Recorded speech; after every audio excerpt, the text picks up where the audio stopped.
बजरी केवड़िया दे के सोवै शीतला मैया हो डेवड़िया चढ़ी के ना उनकर सेवका पुकारै हो डेवड़िया चढ़ी के ना।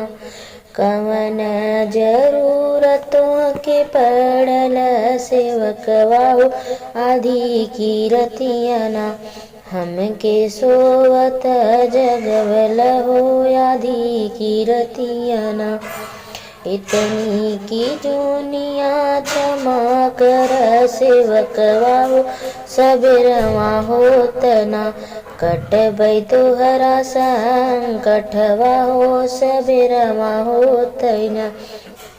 बजरी केवड़िया दे के सोवै दुर्गा मैया हो डेवड़िया चढ़ी के ना उनकर सेवका पुकारै हो डेवड़िया चढ़ी के ना।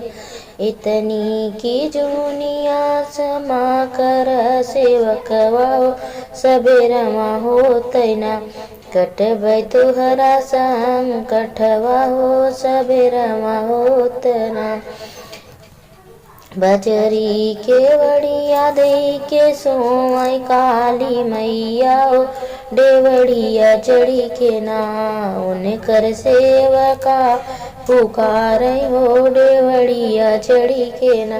कवन जरूरतों के पड़ल सेवकवा हो आधी की रतिया ना हमके सोवत जगवल हो आधी की रतिया ना।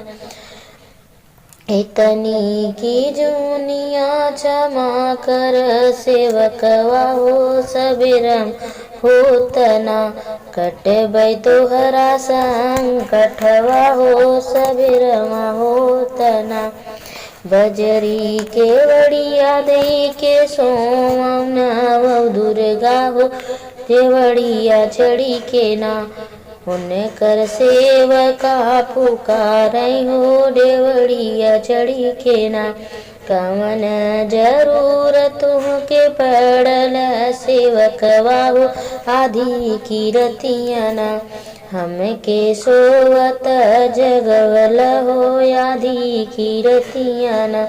इतनी की दुनिया क्षमा कर सेवकवा हो सबेरवा होत ना कटबै तोहरा संकटवा हो सबेरवा होत ना।